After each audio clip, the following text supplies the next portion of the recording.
Thanks. Welcome to our Sunday Night Live, everyone. I'm Megan, and we have a few things that we're going to be going through tonight. And then at the end, we're going to get to our awesome guests from Rank the Vote. Can everyone make sure they're muted if you have background sound? Thanks.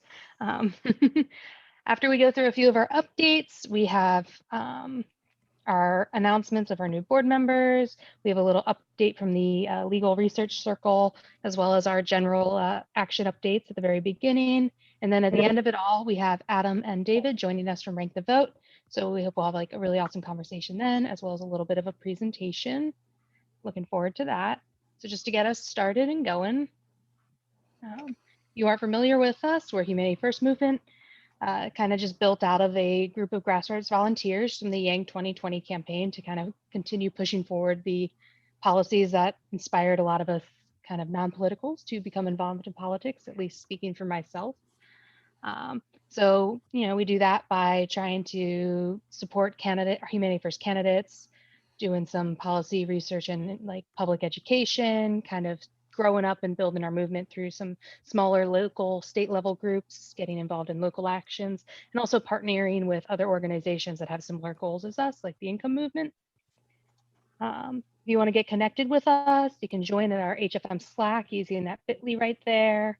Look for your local state org on our website, connect with the college network. There's a number of different ways in. If you come to these slides, all of these links are clickable. The bit.ly is just bit.ly/HFM, then the date 2021-02-28. Oh, sorry. Why did it go away? There it is. All right. Let's go to the next slide.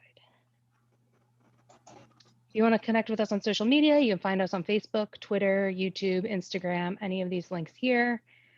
Find out about these events as they come up, things like that. Check us out.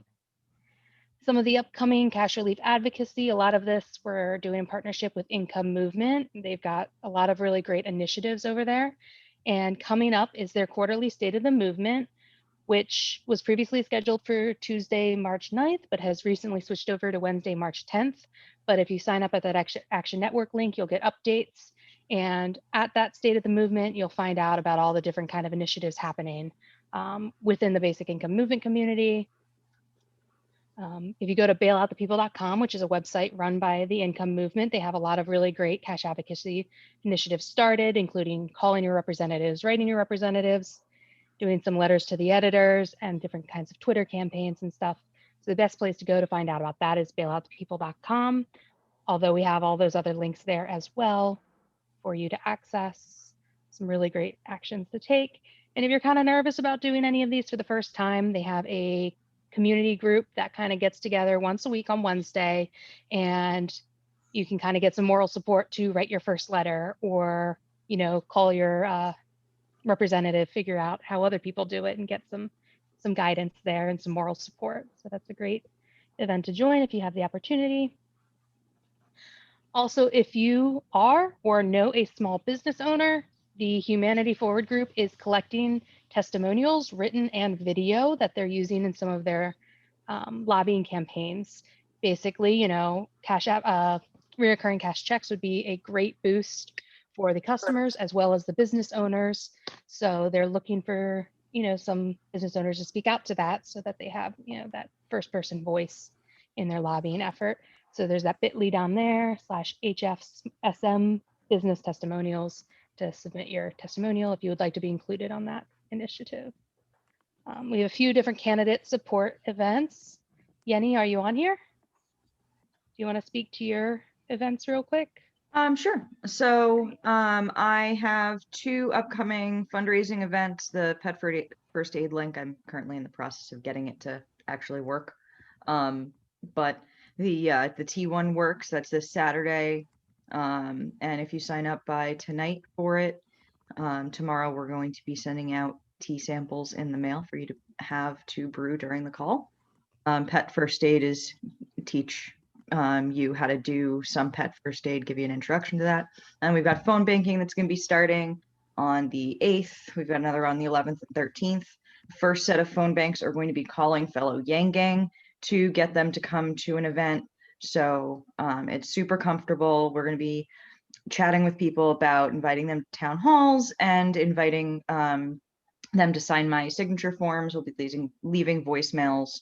So it's not just a like call, quick through thing. So I would love to have you as part of that. Keith just dropped the links in the chat. And then I'm building out a whole bunch of different teams. I would absolutely love to have anybody who's interested join my Facebook Messenger, Twitter DM groups to like, share, and comment on stuff. That is like super helpful if you don't have the time to do regular volunteering. So contact me for that or sign up on the link that's on there.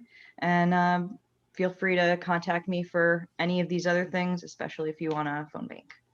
Thanks. Okay, thank you. And Yenny was our guest last week. So if you're interested, you can check that out on our YouTube channel. She had some awesome insights, fantastic guest, and I'm sure we'll maybe host you again at some point. I don't know, to be determined. And then, so she's running for local city council. Super happy to support fellow Yang Gang. And of course, if you want to support the OG, you can connect with the New York, the campaign through yangfornewyork.com.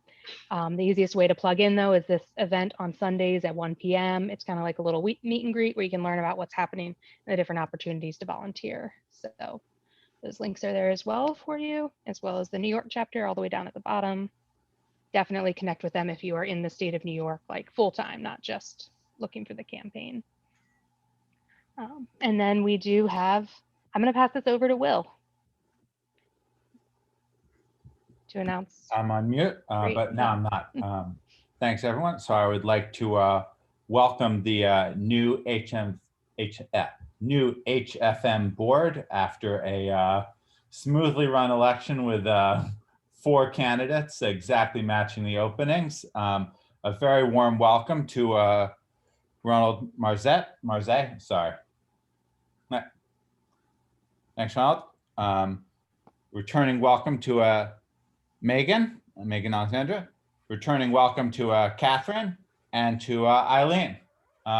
Thanks to all the board members and applause, but I'm not actually clapping because speakers would be bad, but you know what I mean. Thanks very much. I'll pass it back to you, Megan. I think we are we doing a little statement still to just introduce everybody? Yeah. A little 30 seconds. I'll just start with, everyone's used to hearing my voice, so let's go over to Ronald for now.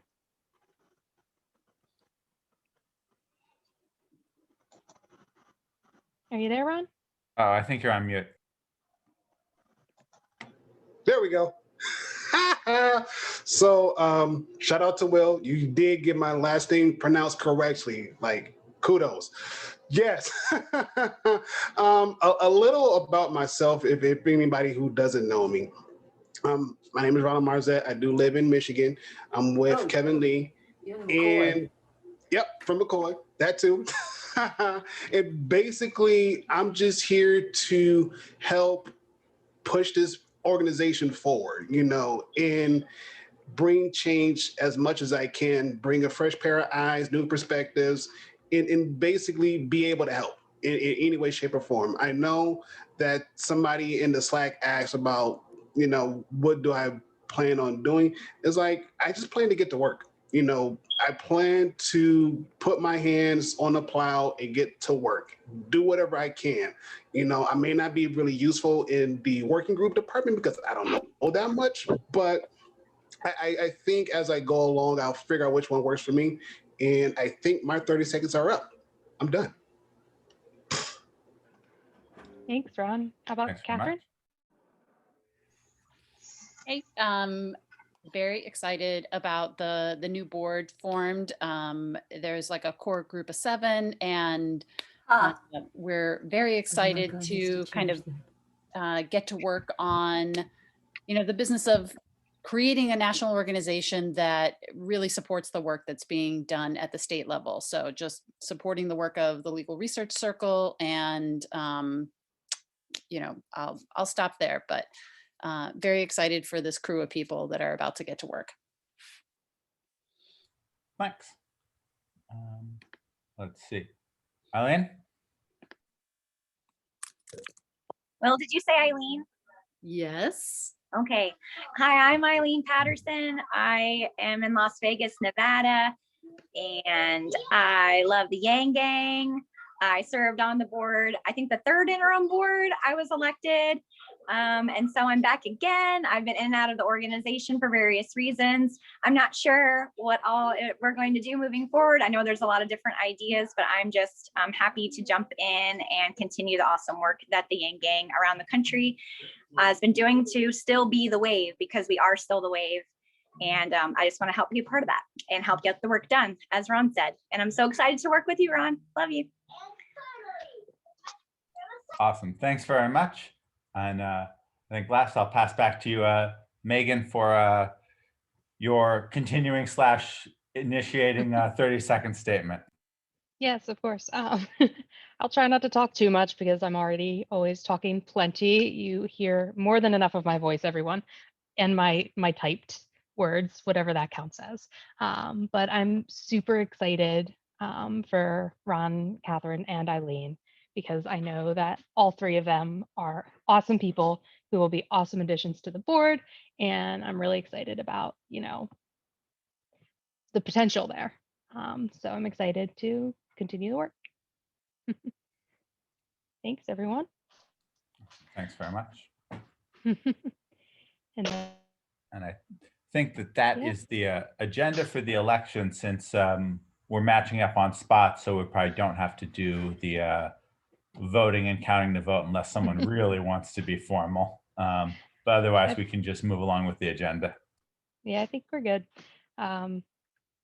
Next up is a little presentation from our legal research circle. So I guess I'll pass this over to either Catherine probably, do or it. Will I chime made in. the slide. Yeah. Cool.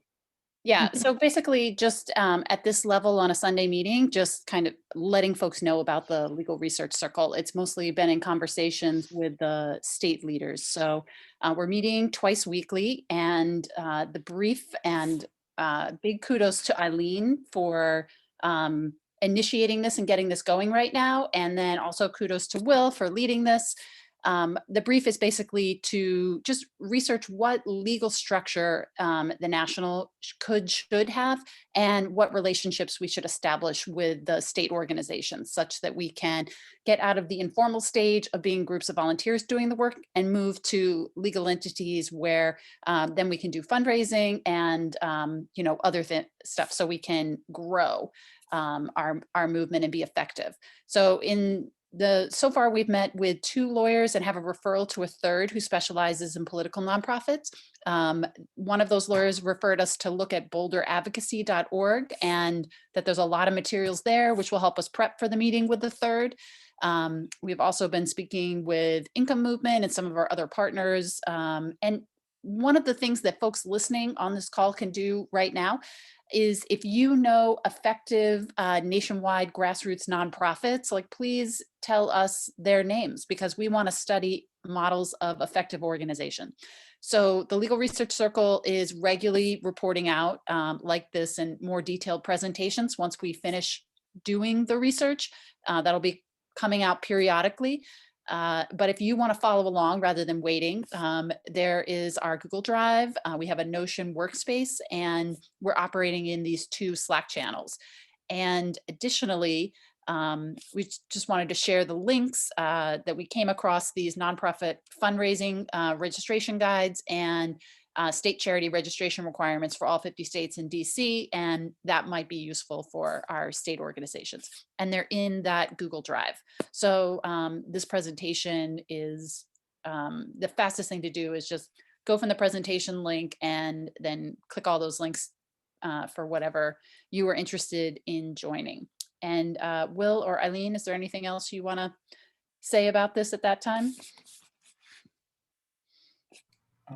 I think maybe nothing else from me to say at this point. We are still doing research, but I think that it's better to present that as a dedicated presentation rather than on a night with a busy agenda. Awesome. All right, stay tuned. Thanks. Thanks, Catherine. And to what we all came for, our chat with Rank the Vote. super excited to be hosting both Adam and David, and I will be passing over the screen share. Adam is the founder and the interim executive director at RankTheVote, and David Green is a national organizer there. So we're so happy to have them with us tonight. They're going to give us a little bit of a presentation, and then I'm hoping we can get into a little question and answer conversation afterwards, because we have so much that we can learn from their success and hopefully do some collaborating in the future.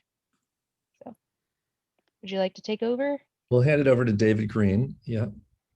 Awesome.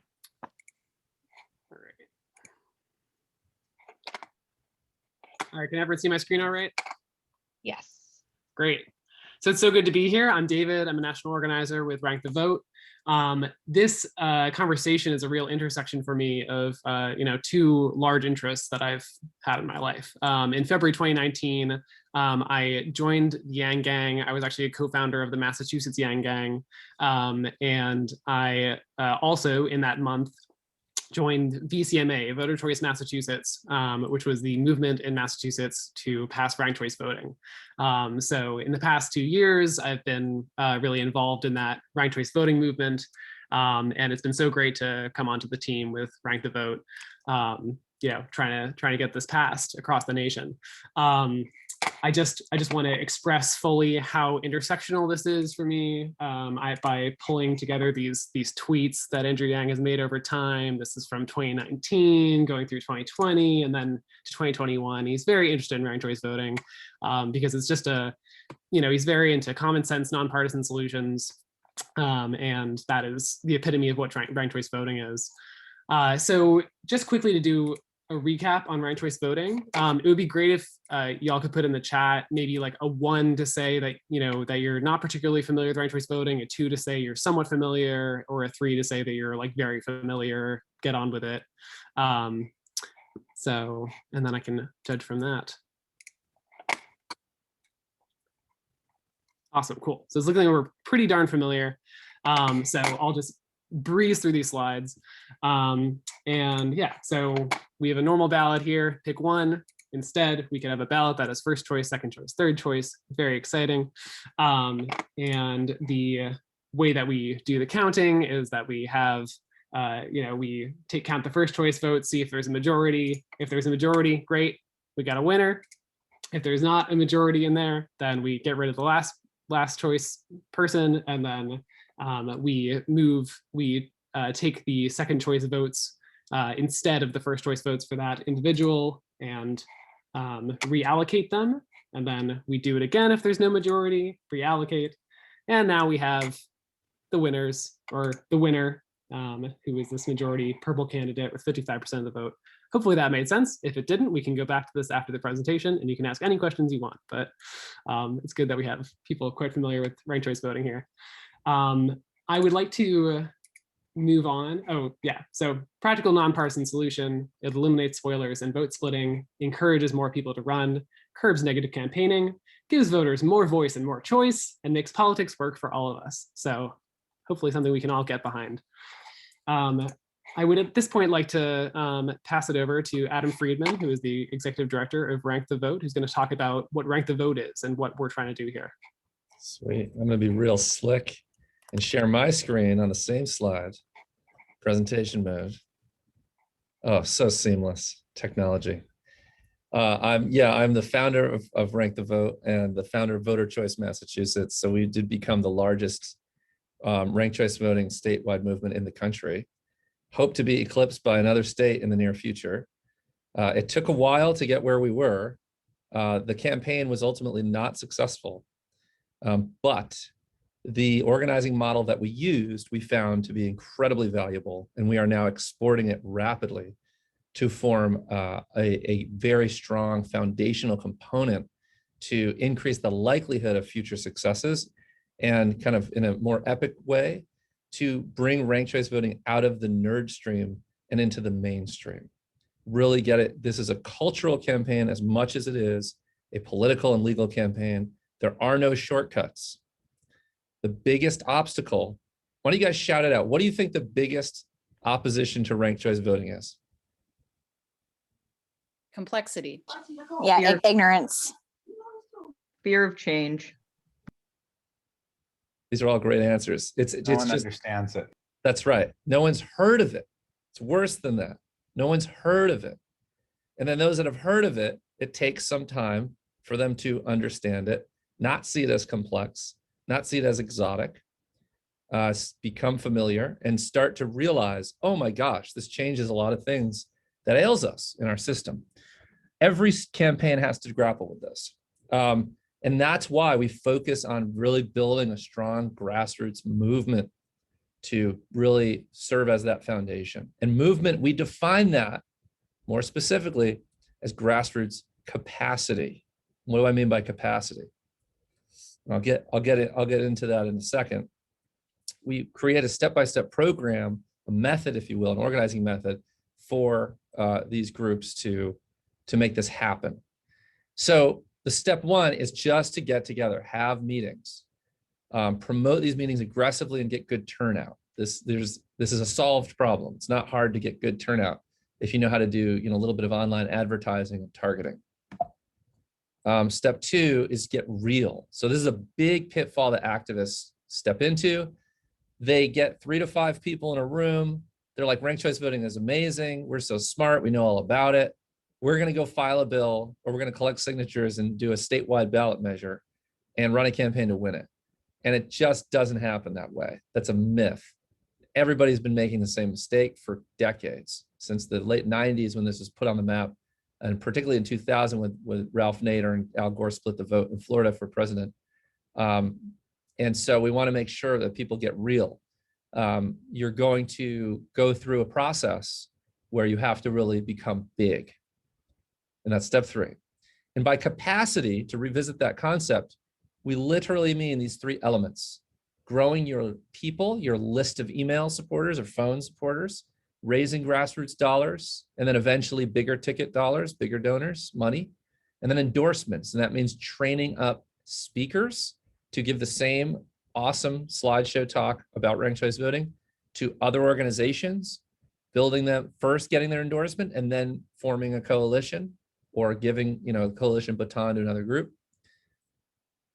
And then step 4, once you have some of that basic infrastructure and metrics, objective, observable proof of traction, get credibility, build an advisory board. The advisory board is absolutely key for bigger dollar fundraising and more in VIP endorsements, which you absolutely need, particularly for a large statewide campaign. Step 5, I make it sound so easy, don't I? Get RCV. Activate that real campaign when you're ready. You transition from a grassroots volunteer effort to a pro campaign shop. And you hire people who know your particular flavor, your jurisdiction, to advance RCV. We at Rank the Vote do not prescribe the particular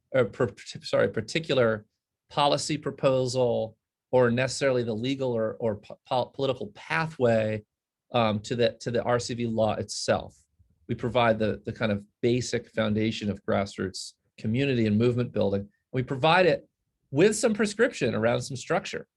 And it's a team-based approach. So these little boxes are teams. This is kind of an example.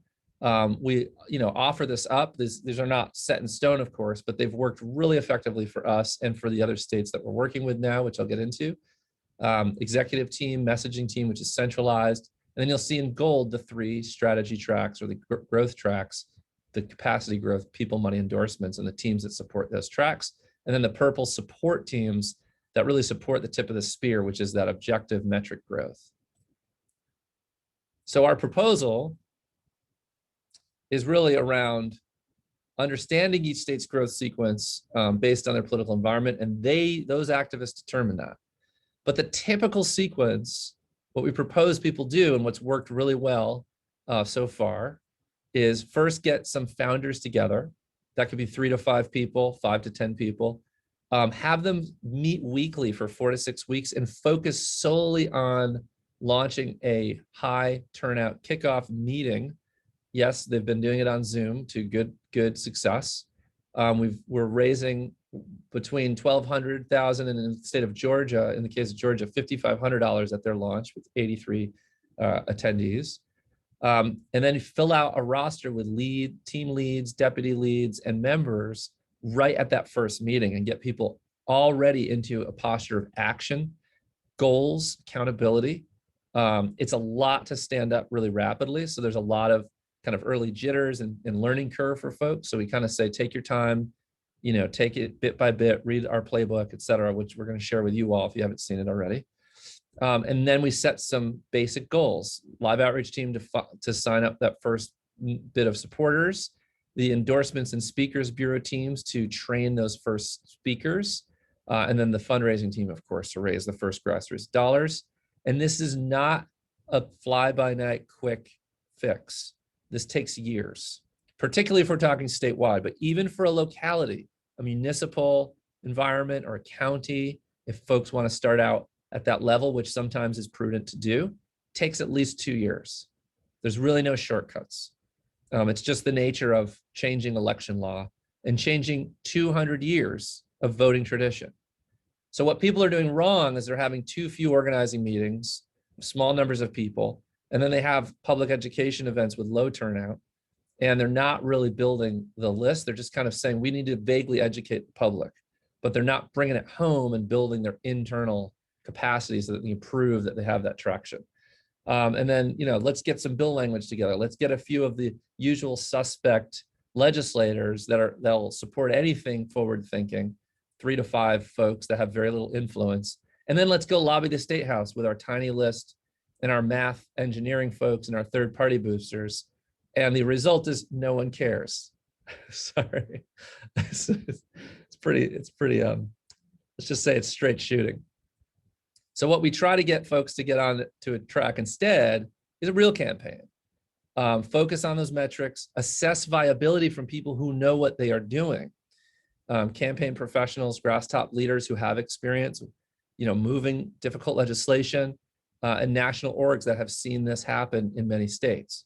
And then when you are ready to finally flip the switch and convert to the enactment campaign. And again, for a big state like Ohio or Florida, that could be 4, 5, or 6 years down the road.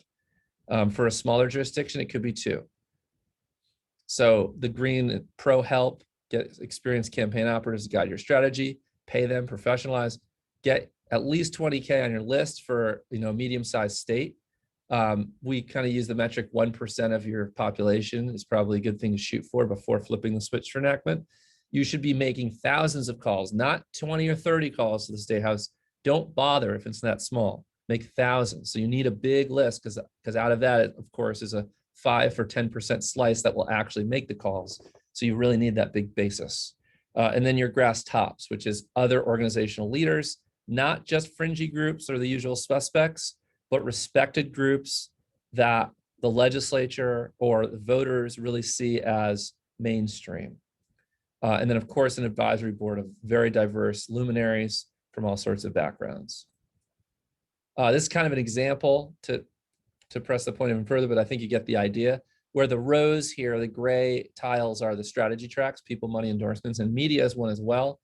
We recommend lighting that up later, at least a month or 2, not really being super serious about that until, a year or 2 rather, down the road. But this is just a quick overview of what we kind of were working with in Massachusetts. Massachusetts, our list was 200 to start.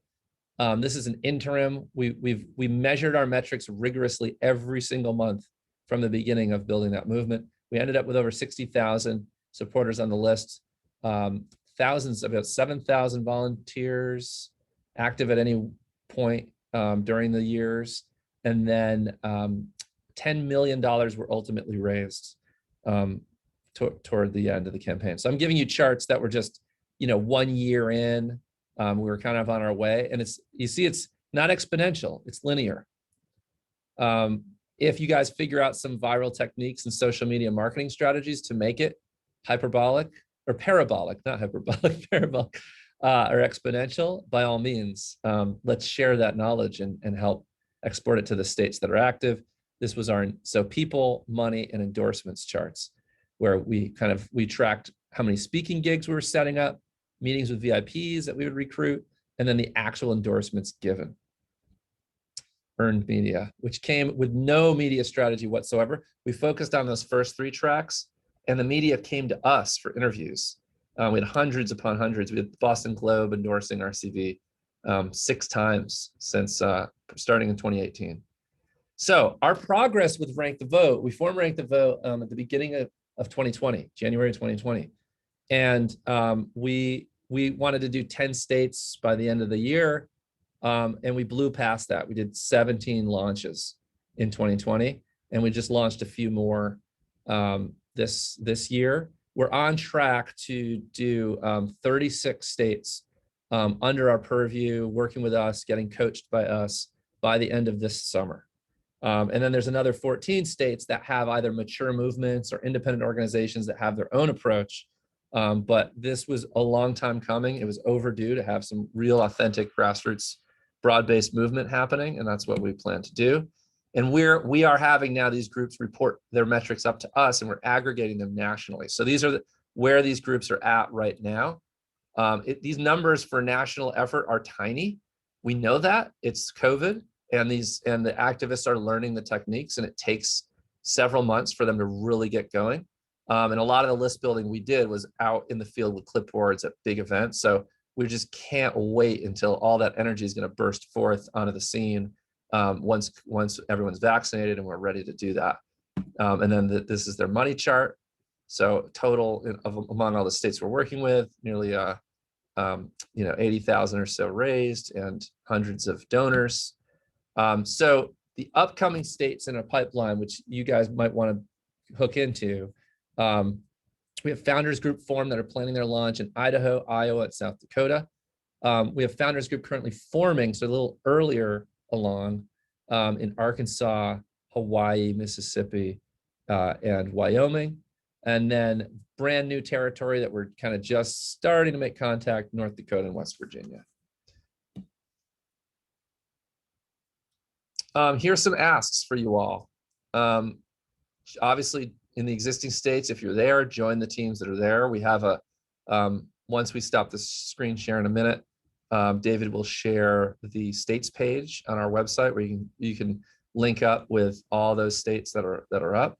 And then upcoming launch states, definitely join the founders teams if you want to help plan for the launch, statewide launch. And then help us finding more endorsements for ranked choice voting, helping the states, helping find major donors. If you guys have connections, you're networked into someone who knows someone.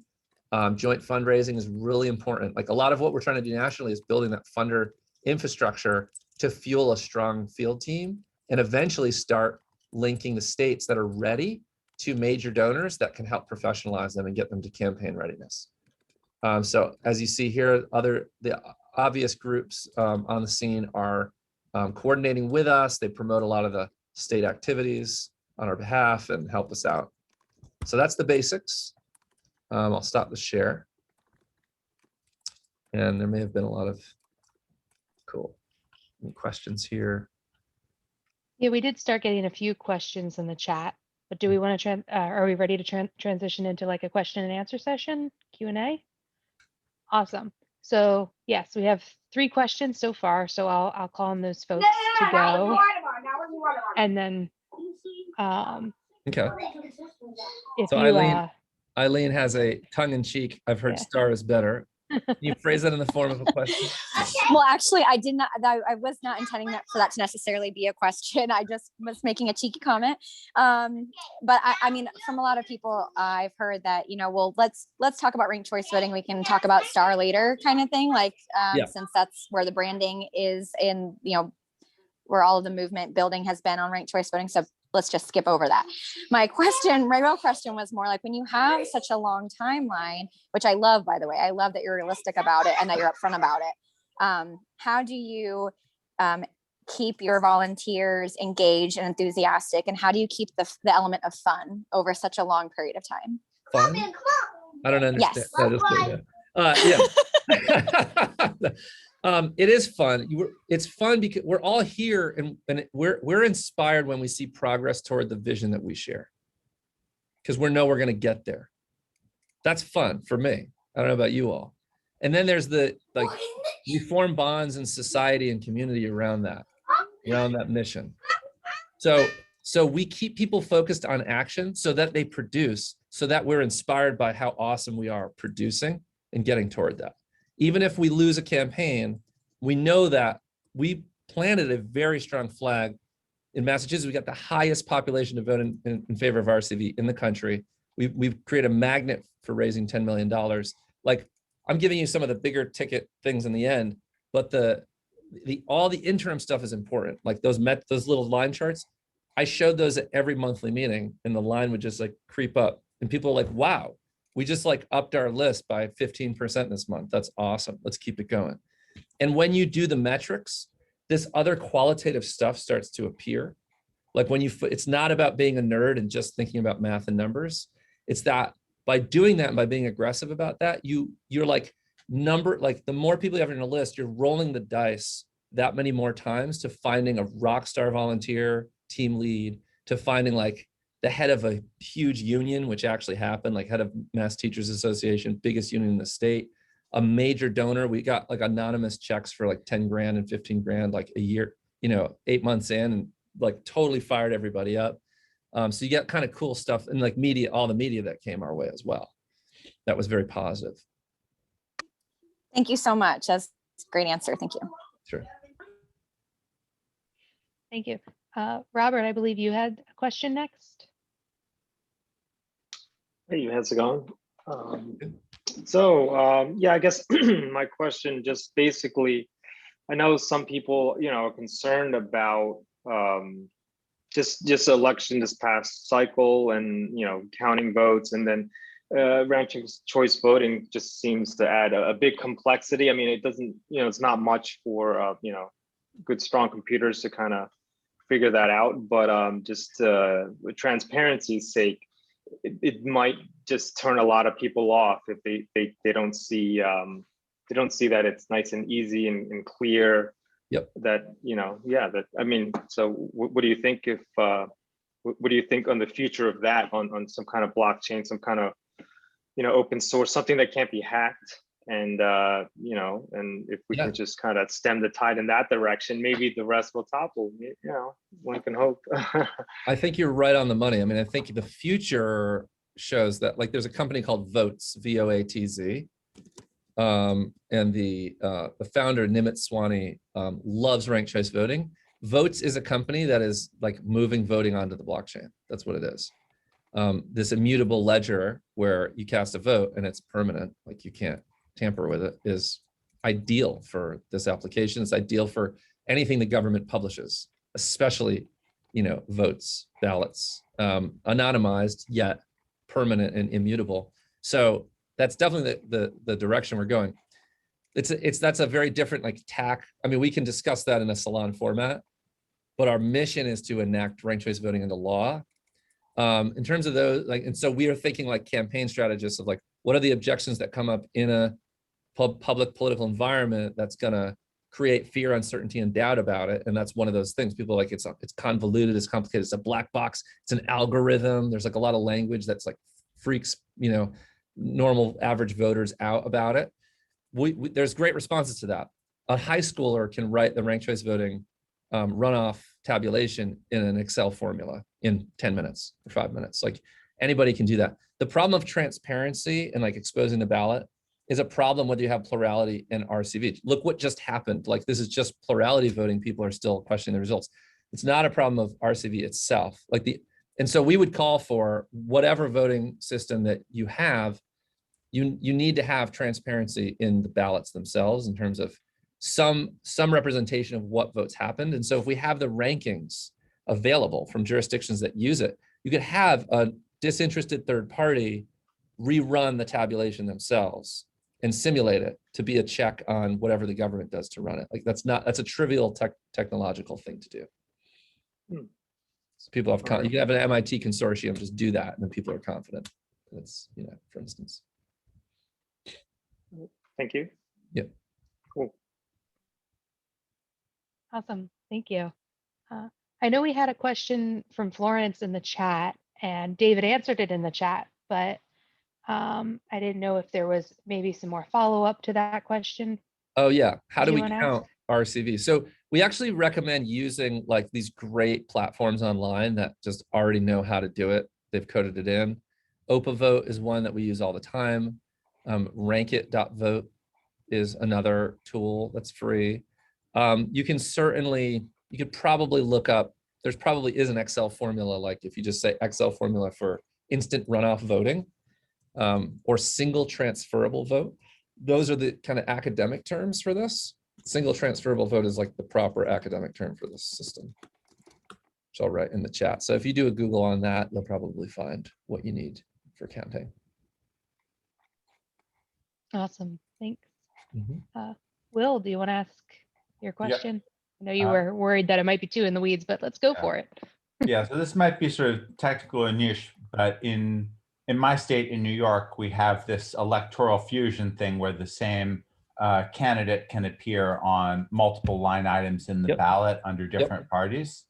And I know New York City has ranked choice voting for nonpartisan, but they didn't implement it for partisan things. I think partially because they were like, oh, it gets confusing with electoral fusion, and we're just not going to touch that. Yep.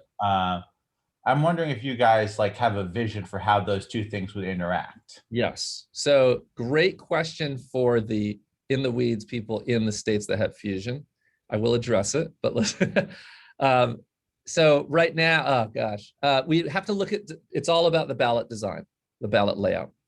So if you have a ballot layout where you have people are voting for the party and then the candidate name is under the party, but each party has its own section, that is not compatible with ranked choice voting. You're gonna have a hard time with that because you can have two people, like the Dem and the Working Families Party have the same person.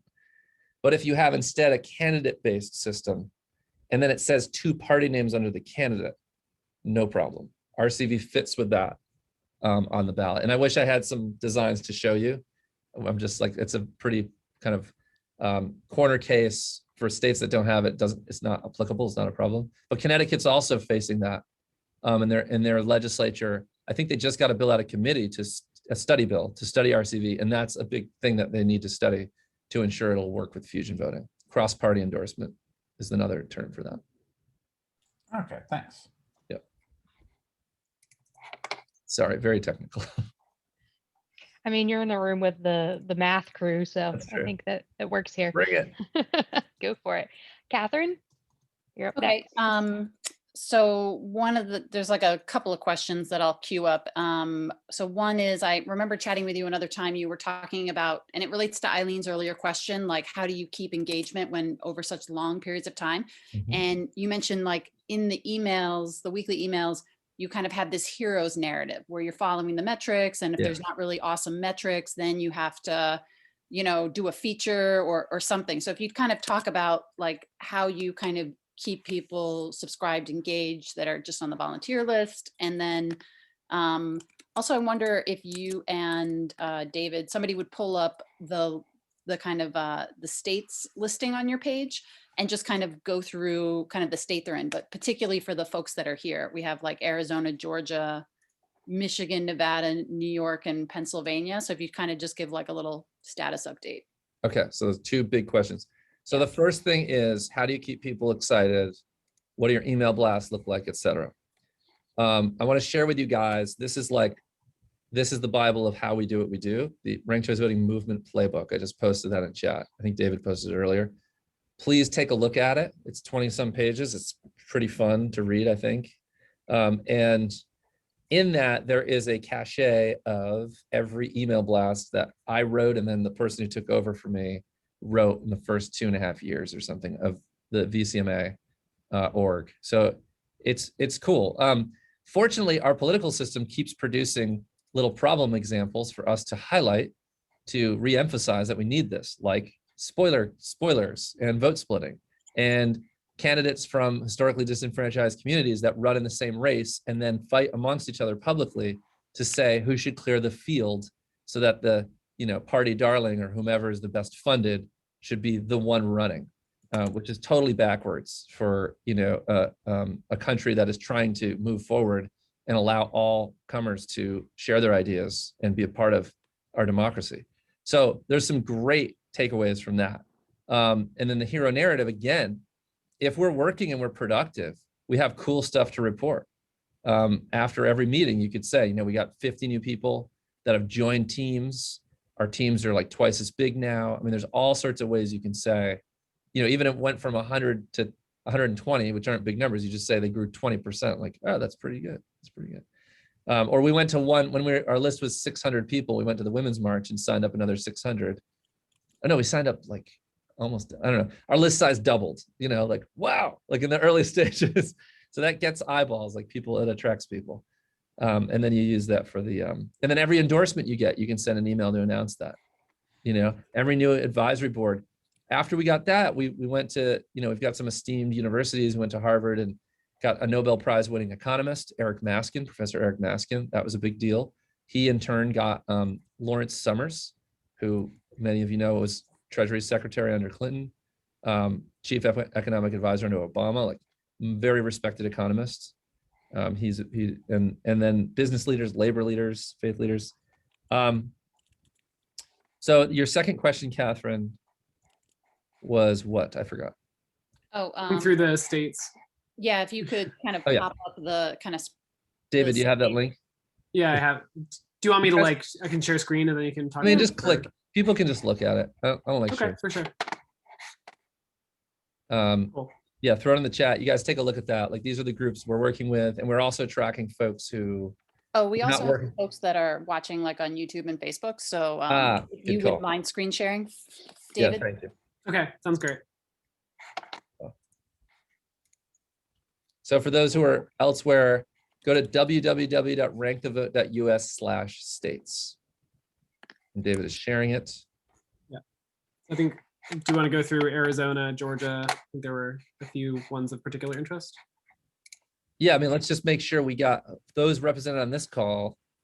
I think most of them, there is something happening. Pennsylvania is going to launch at some point. I don't know if they're on this list yet, but we're partnered with March on Harrisburg. That Megan, event's March 20th. damn, So I'm already plugged in with them. yeah. Yeah, they seem. Yeah, Oregon, we know there's a kind of, Oregon already has a little pro level funding and they have a nice coalition being built.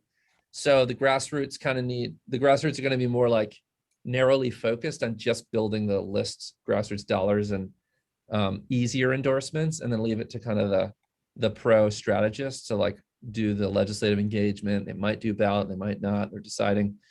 That's in Oregon. They haven't started the grassroots component yet, but we just had a meeting with them like a week ago, and they want our help to do that. Nevada is kind of fresh. If someone is in Nevada, we would love to work with you to form the founding team and work toward a launch if you want to do that. But all the other states have groups, active groups that we actually launched Arizona, we launched Georgia, we launched New York, we launched North Carolina. And we launched Michigan as well a couple of years ago. Cool. Yeah. Bam. There it is. Bam. All right. More questions. People have hands raised. Just shout it out. Keith, Keith was next, then Ron, then another from Will, and Catherine, I think, still has another one. I see. Hey, yeah, this is Keith. So I hear you on the idea of like people are just not going to take a campaign seriously until there's like a lot of people behind it. So it seemed like I got the sense that like kind of you're not necessarily having your volunteers like do more like direct action or kind of like spreading the message like out to people that might not be too familiar with RCV until you kind of cultivate those numbers. So just like kind of wondering what you, and I'm sure I'm like glancing through the kind of document that you sent here, trying to see if I might find the answer, but just curious, like, you know, what you might have volunteers do in that kind of still building, but not yet quite ready to, you know, like go full force campaign mode, like what you have them do in that kind of interim stage.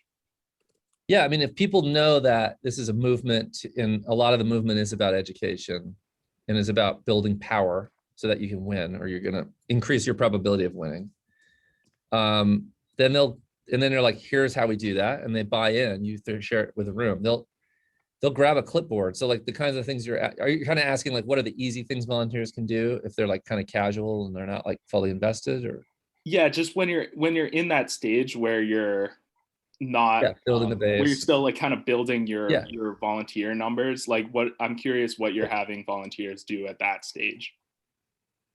All the things I just described. I mean, they're join the live outreach team and grab a clipboard, go to an event, and hang with like 5 or 10 other really cool volunteers.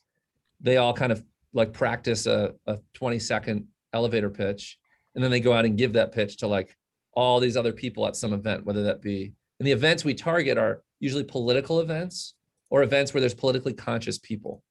So that could be anywhere from a slam poetry thing if it's super small. Remember those guys? Oh, I miss those days. To a town hall for a politician, to a rally, an outdoor rally, a protest. We went to the women's march, and then we went to like an anti-Trump rally, and then we went to a pro-Trump rally and signed up supporters. We go everywhere. It's truly nonpartisan. People, when they're in a group and they're like supporting each other, they can be kind of an entry-level activist and do some cool stuff, and then they start leveling up their skills immediately. And then sharing on social is an obvious one, like just tell your friends, relational, bring 5-10 people to the next meeting. If they come to a meeting, they're typically like ready to do work because they came to a meeting. That's already, they're already in that segment. Yeah.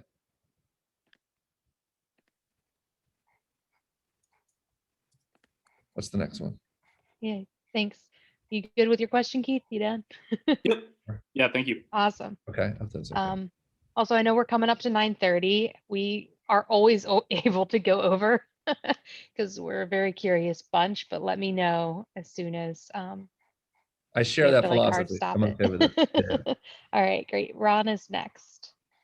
Hey, so I'm hooked up with the Michigan chapter.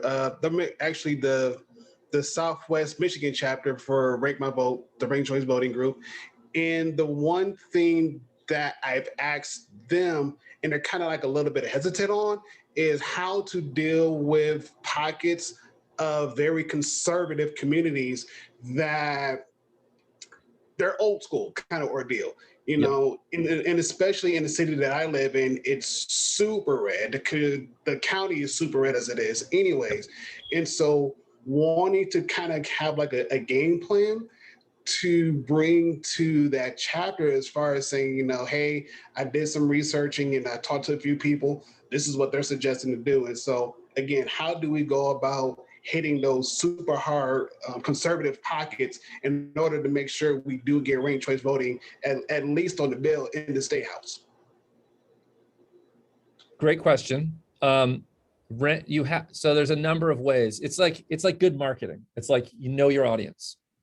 So those kinds of voters, politicians, and those in that community are going to think a little bit differently than like liberal communities, for instance. So you've got to tune your message to that. So a lot of persuasion is like a new idea, knocking out like these initial knee-jerk responses, like, who does this benefit? There's a lot of cynicism. I argue there's more cynicism on the right about new ideas and stuff. Like things are cast as like, this must be a liberal conspiracy to take over, blah, blah, blah. So you immediately need to show this can help folks on the right, which is a little bit partisan, you're pandering, but it does help folks on the right in areas where there's majority conservative desires. Like that's exactly what it should do. It should support the majority in that community to have better representation. So you want to show examples. There's a lot of examples where there's members running for US Senate and US House all over the country, where Tea Party independents are splitting the vote, or libertarians are splitting the vote from the Republican. So if you elevate that in your conversations, that can be persuasive. Another bit of persuasion is the argument of, I'm not sure where you guys are, if you guys have 2-round runoffs around Michigan in the cities. Do you? Pretty much it's pretty much on the ticket. And so once we vote, whatever the results are, they're done. Even though here in Michigan, our systems, there are set up to take ranked choice, to do ranked choice voting. It is just pretty much getting the people, like you said, more engaged familiar. with ranked choice voting. Well, they just need to know what it is. Yeah. Okay, so runoff. Well, I was asking if there's 2-round runoffs that are currently happening in your cities or towns, which in Massachusetts are all over the place. Like in a lot of parts of the country, they're doing 2-round runoffs. You save taxpayer money by collapsing 2-round runoff election styles into a single runoff ranked choice voting. So if you're not familiar with those, just kind of Google that, like what's a 2-round runoff or majority runoff. That's a good conservative argument. You're saving taxpayer money. You're making stuff more efficient. And then the third thing is majority rules. That's like kind of a mainstay right-wing thing. Like, don't you think the majority should rule in this country? Yet people are winning elections with 20 or 30% of the vote. Extremists can win in our system. We want ranked choice voting to ensure that those who really represent the people and represent the majority can advance. That language is very fraught. If you're in communities of color, majority can be taken as a dog whistle for the white majority. So it's not something that you want to throw around willy-nilly. Like, you want to talk about consensus and some broad support. So you have to be very careful about this stuff. Not an expert at it. The other way to do this, sorry if I'm going long, is validators. Finding Utah is a very red state. And Republicans control Utah, and they love ranked choice voting, and they're using ranked choice voting for their party elections. John McCain, the late John McCain, loved ranked choice voting. He has all sorts of cool quotes of endorsement. You can use these kinds of examples. And there's Republicans in Virginia and a couple other states as well, using Texas. Okay, done. Yep, that sounds good. Thank you. Sorry for that long answer. No, you're good. And then I just a little comment. I don't know if you saw it or not, but Kevin Lee, he's also from Michigan too as well. He said there's no runoffs in Michigan. Okay, I thought Ferndale or the cities had it, but I could be wrong. Okay, so that's not going to work in Michigan. Sorry. No. All right, strike that from the record. Hold on one. David will take the next one. I actually have to grab this call. It'll be like 10 seconds, 20 seconds. I'm my best. It'll be great. I think Will is next in our queue. All right, this one is maybe not directly about ranked choice voting, but you guys seem to be real sort of experts in organizing and movement building and sort of ramping up, and you've spun up, big state chapters in a lot of states. I just looked at the New York RankTheVote website, and it looks pretty impressive. So I guess my question was, in terms of spinning things up, the New York chapter clearly looks like a legal entity. They've got an address and everything. You showed us those graphs with, lines going up over, 2, 3, 4 years. At what point on the graph do you go from being, a collection of volunteers on a Zoom meeting to being a legal entity in a state that's an actual organization? Yeah, as far as the legal entity part, that's a matter of like research and policy, talking to the executive board, and like kind of making that happen. It doesn't need to be like a huge organization before it's a legal entity. It just like takes the time to do the research and like what is going to be involved in that. It sounds a little bit like you're asking, like, at what step do you, move towards enactment as opposed to, building your movement, which is, as Adam was saying, if you can get like about 1% of the, voters in the state on your list, like that's great.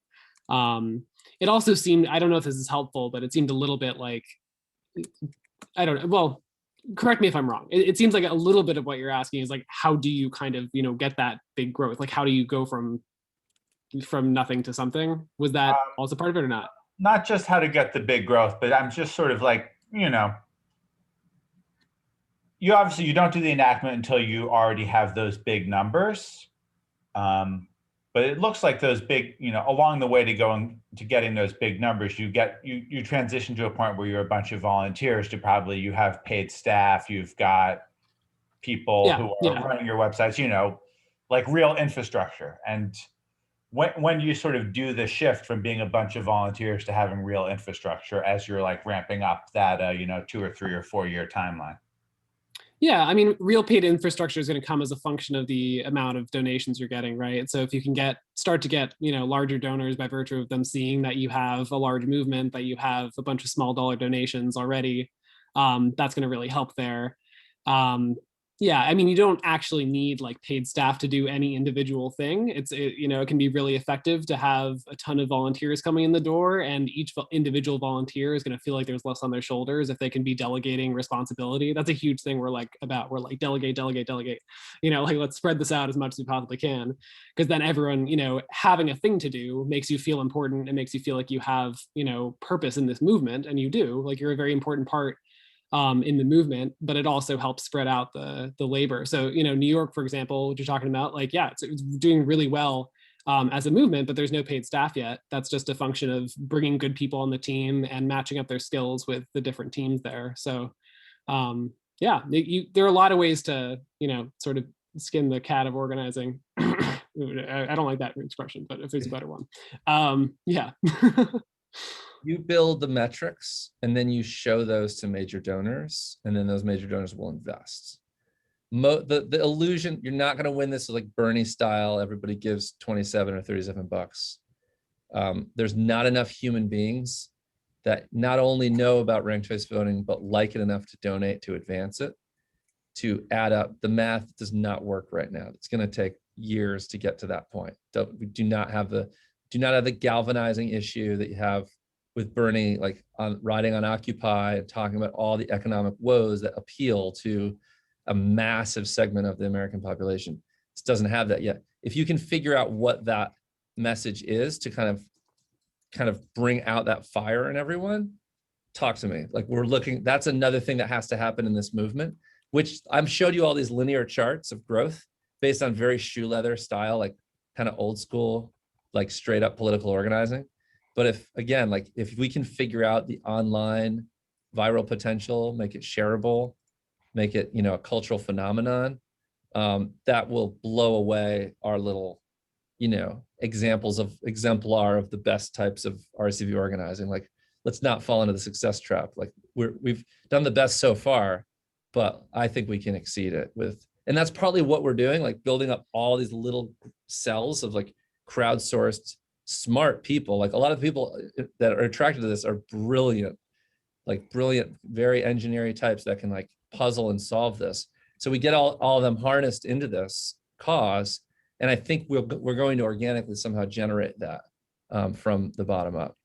And one of you in this room might be the person who unlocks that marketing approach or meme or whatever video, 1 minute explainer. There's explainers out there. A lot of them are like after school special, how a bill becomes a law style, not very exciting, kind of tofu. I gotta say, having been in both organizations, the Yang Gang has way better meme game than the RCV game. So if you have good meme creators who can make it work, like really helpful. We have some amazing like Twitter trending folks that like are on TikTok and creating video and making all these like cool graphics. So if some of them are as excited about ranked choice voting, like their level of mastery is like game raising. Like when we connected to the income movement, boom, like all of a sudden the online game just changed. So we will try to set up and pull in that group and then see if we can get some of them interested. Cause I mean, like their knowledge of the tools and how to use them and like what the limits are is very, very sophisticated. Like, yeah. Is there an online space that we can create for that exact content creator, meme genius? We will ask them. But I think somebody Brendan put in the chat, Clubhouse right now is seeming like if you want to get access to influencers. So I don't know if you guys have already started exploring that, but because it's like such a closed circle, Clubhouse only works on iPhone right now. And it's got people like, kind of these. Yeah, Clubhouse. Yeah. Just heard about that. Okay. That's worth doing because right now they don't have an Android app. So it's kind of like, well, Elon Musk was in a room and then we all just were chatting with him. So it's a lot of people going in there. And so kind of like we were saying with the Larry Summers, there's a lot of people in there right now that it's easy to get in there and then you're chatting with them. So cool. it's going to change once it gets more broadly adopted. If someone wants to like head that up, I mean, we just don't yet have the funding to have like staff doing a lot of the comms digital strategy. We've invested in field very intentionally. We've got a few staff and we're like on the warpath for fundraising to level that up. But in the meantime, I can definitely follow those leads though in the meantime, but we can, yeah, it'd be super cool to kind of pull those people who are very skilled in our movement into a separate meeting with you guys, let them brainstorm, see if any of them kind of bite and join in, because if they do, you know, they're amazing. Awesome. The question that I had that I wanted to ask was, I remember earlier you were talking about like the difference between Mass's loss in Maine and Alaska's win, just like how close that is. Yes. And I'm wondering if you could talk about that here so other people hear. Very important. So the stuff we do is all this pre-campaign stuff, movement building. Once you're in the campaign, it's a whole different animal. Winning that campaign is a science. It is, I mean, it's also an art, but there's so much polling and market research, marketing, message testing, focus grouping, qual boards, all the stuff that goes into that. And a whole strategy that you have to roll out. And if there's any part of that strategy that isn't tuned well, or the circumstances which you can't control change, like COVID, that can really mess you up. And you can lose. Even if you build this like great thing backing it, it's not magic. Like it doesn't just organically translate to votes. And a big reason is because low information swing voters. That's why. Because we can build a massive movement, but we don't, just because we do that, it doesn't mean we have like total comprehensive penetration of the voting public. We have penetration of certainly the activist class and the political class. We did that really, really well in Massachusetts. But the voters, if you're doing a ballot question, whole different animal. So many voters, they only turn out for presidential election. They don't pay attention to anything else politically. They barely read the paper. They don't really read a lot about politics, or they read just like the top line national news. So they don't know anything about RCV, even after our 3 years of like kicking ass and being in the field and building this thing. So they go to the polls and they see the legal language. They're like, ranking and ballots are counted in rounds and all this eliminations. And they're like, what the hell is this? No, they just vote no.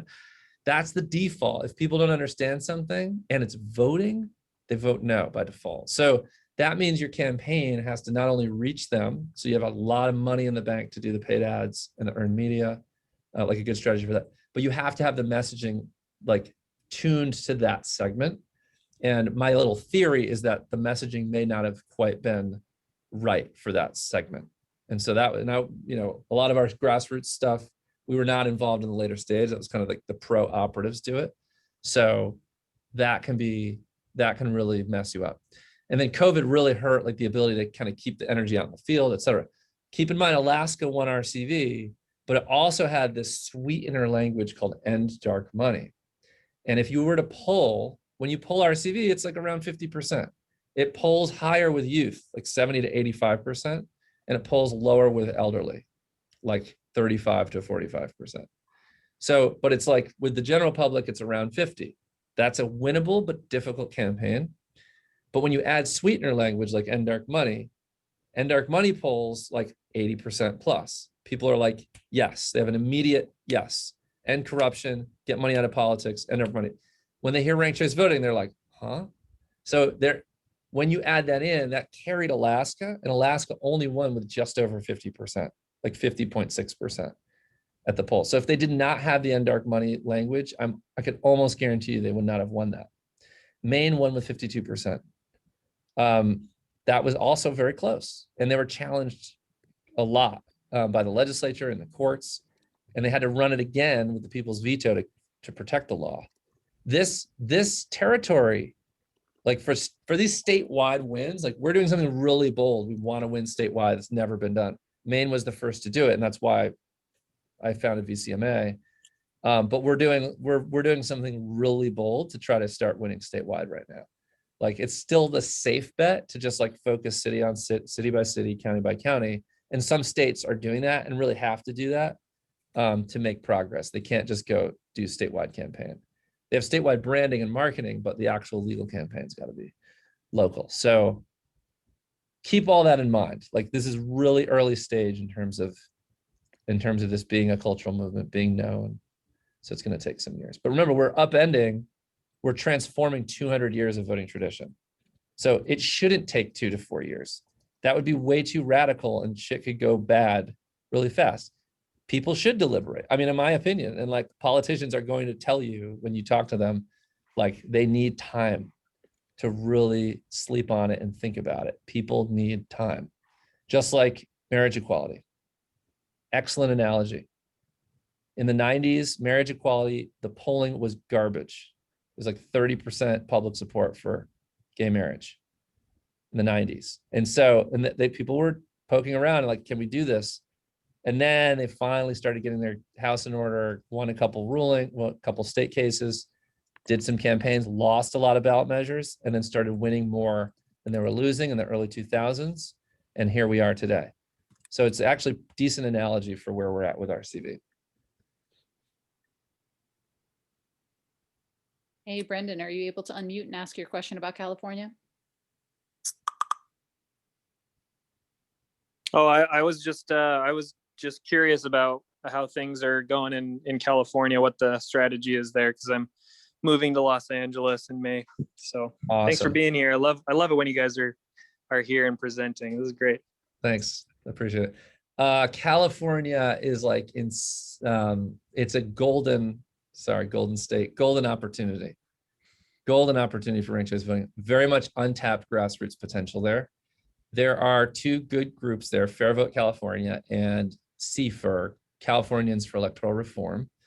They're good at the inside strategy. They know how to move legislation, actually. CFER and Fair Vote got 2 bills through this California legislature to expand the ability for cities to adopt RCV. But they were both vetoed by 2 separate governors, which is a drag. But the fact that they got that far is a testament to their inside skills. Very little to no grassroots. So you don't need grassroots. But our theory of change is that for this to really be mainstreamed across the board and to accelerate the ability, we think that it's vital. And on the other hand, like, yeah, once they go down in flames, they kind of have no, like, where can they go once they get the bill vetoed? We kind of want to offer them like a different approach. Let's start building grassroots. And when you build grassroots too, we're cultivating people who could become donors later, who might have a lot of money, like in the tech sector, Bay Area, Stanford, LA, and start to give 5 and 6 and 7 figure checks to the cause. A lot of tech people love RCV. So we want to meet those tech executives, the startup founders who cash in, VC folks, like, we want them investing in this. So yeah, California, we would love to organize there. And we've been talking with CFER. I don't know who's like continuing that conversation, but hopefully this year we will do some kind of big launch.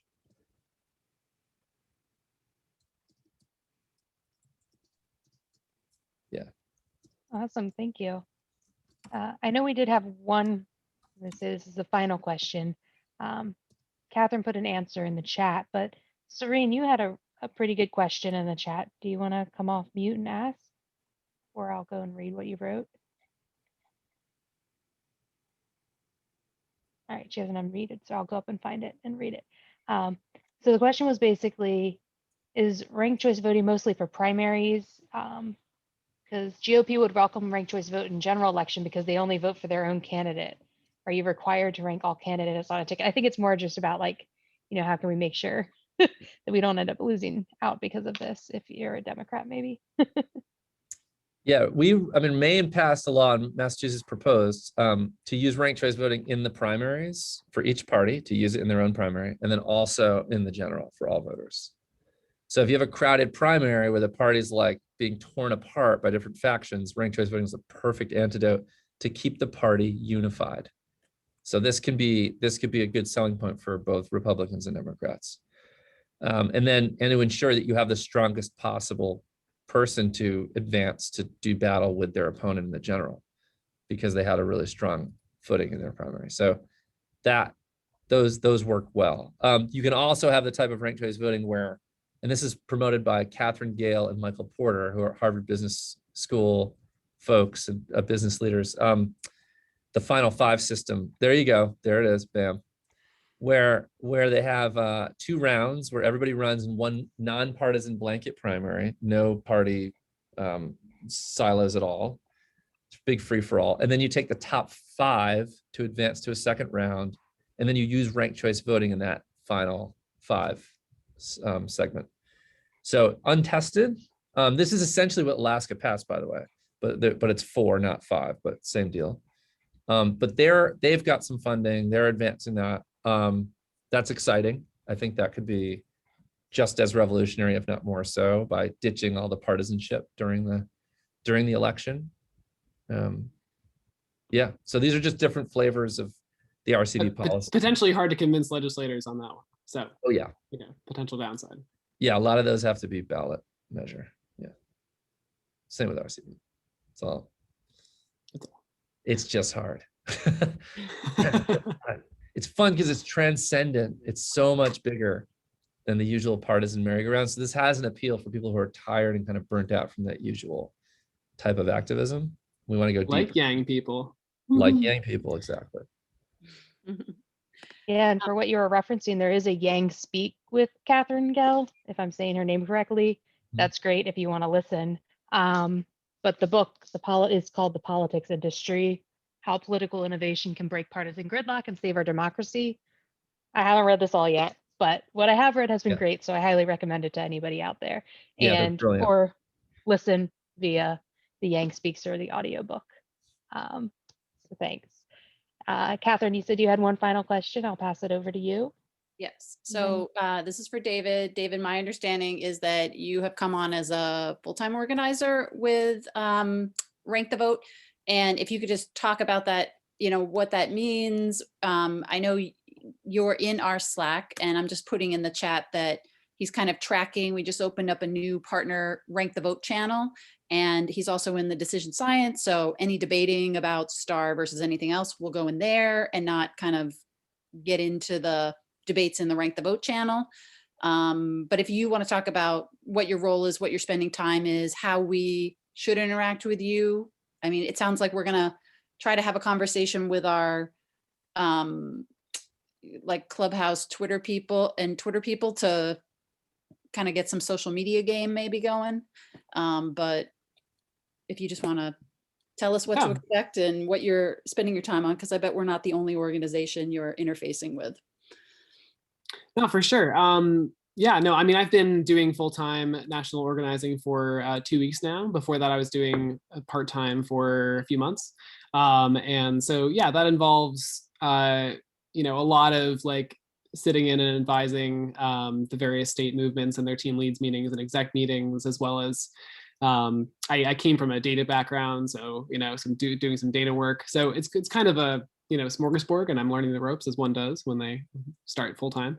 But yeah, as far as the Humanity First movement, I think I'm going to be the main interface for y'all, between us, and if there are meetings and forums in which it makes sense to bring in Adam or our lead national organizer Monica, then I'm happy to do that. But yeah, as far as these Slack channels, as far as any sort of connection, I think I'm going to be the sort of main interface here. Yeah, I mean, I'm really happy to, help in any way I can, and I'm happy to bring people, into our movement. And, I think this could be the start of a really good partnership, so. Sweet.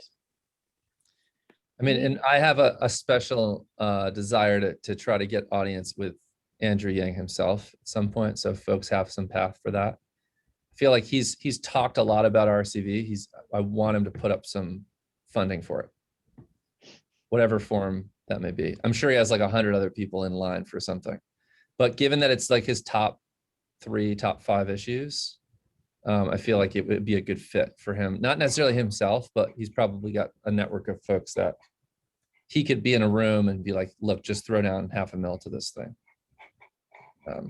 Wouldn't be difficult to do. I know some people are laughing, but like, and I'm not a fundraiser, but I've become one because I realize these folks who like have these means, that's how they think. They're not in, I approach people who are like, I'm like, can you help fund Massachusetts? Can you write a 50K or 100K check? And they're like, just Massachusetts? I give like 10 million to XYZ thing. Talk to me about a 10-state strategy. Like, let's move the needle nationally. I'm like, damn. So I had to like recalibrate my brain to think like some of these super wealthy people, and then just like, it's like the same ROI it's like the same time investment for me to have a conversation. I just have to like be super, super epically ambitious beyond like my upbringing of being on free lunches growing up from like middle and high school to like think like that. And then you unlock, like, you're having that conversation at that level, and they really respect what you're doing. And they're like, oh shit, like they're fucking serious. This isn't like Cub Scouts. So that's what we're doing. So if you guys, want to help with that, let's. My recommendation is to have David join the New York Slack and, because I think they have regular state meetings. I forget how often. And then if you did a presentation like this, I feel like there are people that would attend that New York State meeting that are kind of socially connected in with the people that are close to Yang. And that's the way to him right now, because they're dead set on getting all, well, yeah. So I mean, like, every single bit of money that they can wrangle is going right into that mayoral campaign, because that's the game that they're playing. Right. But I feel like he does have this openness that he'd be like, sure, I'd take a meeting. And he's he would definitely like do the handoff. And I think some of the people around him are like Jack Dorsey. So, awesome. That would be the strategy, is getting David into that Slack and then doing a presentation like this there. And then the appropriate people will be impressed and, come to you, is my naive advice about how to do it. Bing, boom, done. Good. And I think they would be so happy to hear from you right now too, because I know that they are focusing on like trying to do some educational campaigns around ranked choice right now, because they're going to have their first election via ranked choice. So they would probably be great to connect with. Could someone add me on that New York Slack? Is that? I will. They're kind of controlling about it. You got to sign up. You got to go into the link. You got to like sign up as a volunteer, and then they do the onboarding, and then they bring you in, and you just. Hey guys, I'm in incognito mode now. Cool. You could definitely poke them and let them know you're coming though, so they know to expect. Sounds great. You. Sounds great. Yes. Well, we are coming up on 10 o'clock, so I guess we'll start to wrap this up. Are there any like final kind of statements you want to make to kind of close out your presentation before we go off of the live stream? I've made enough statements. I think we've covered it. David? Yeah, I mean, as I said at the beginning, this is just a really, big confluence between two things that I think are really, really about getting off of that political hamster wheel and, making something actually happen. So really excited to work with you guys to make that happen. So.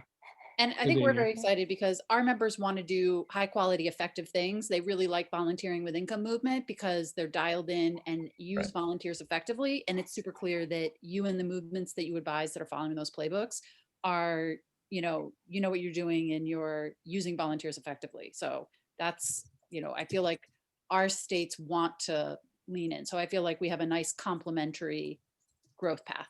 So awesome. I'm excited for our collaboration. Yeah, we are too. This is great. Good cultural fit, I think, with how we approach the stuff, the rigor, the data-based push for this stuff.